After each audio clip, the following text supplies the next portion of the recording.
Hey there, it's HigherLevelGaming and we're doing another Newswatch.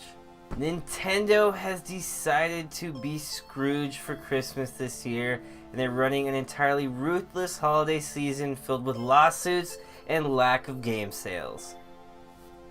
Most companies like Activision and Rockstar are spreading holiday cheer, setting up sales for games on all platforms.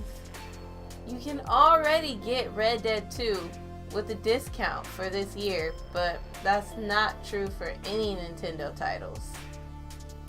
Not a single one. Nintendo is notorious for refusing to do any sales, so Nintendo is notorious for refusing to do sales, and they're always bragging about their bundles.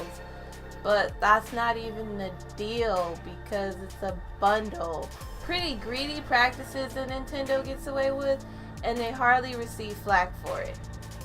Not only is there no real Black Friday game sales, Nintendo has sued a married couple for $12 million for running emulation websites, and they won the case.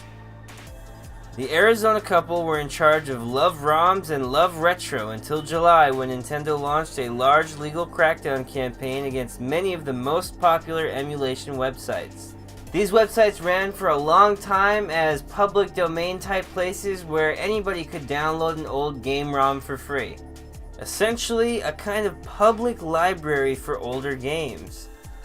I can remember in high school they were popular amongst my friends because we could download old games on our computers that didn't sell anymore, and our crappy laptops and stuff could handle it.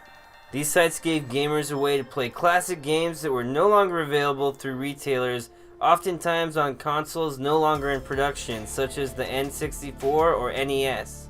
Another ironic fact is that in many cases, companies like Nintendo have had to use the ROMs from these very websites for their own re-releases and remasters of games. This is because they were some of the only places where the games were preserved. Doesn't seem like Nintendo is very grateful though. The large amount of $12 million the couple has been ordered to pay is most likely because they want this to be a deterring case that prevents people from doing the same thing in the future. Tough break for that couple, and for us fans who want to emulate games and play hard-to-find classics free. I don't know, babe. What are we going to do? How are we going to set up our criminal organization, huh? We're not going to. That's a lot of money. That's a lot of money. That's $12 million.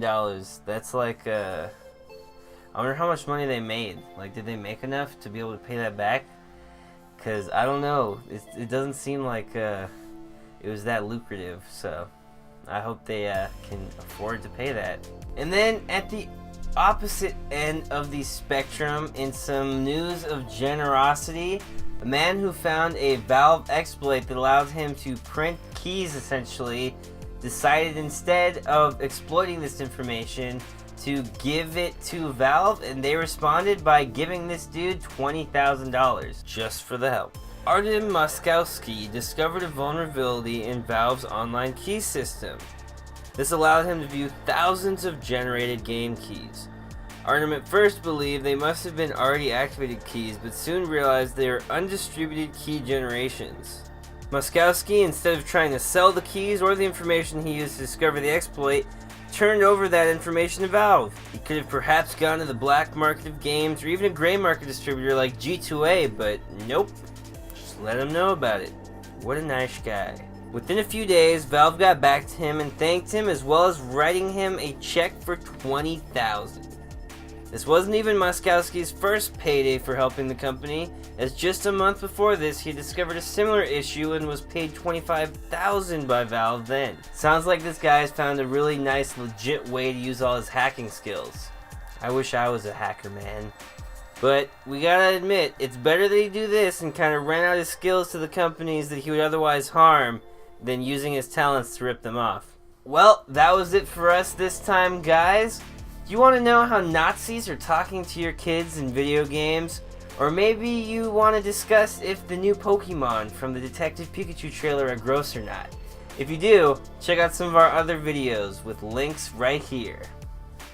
Have a good day, guys.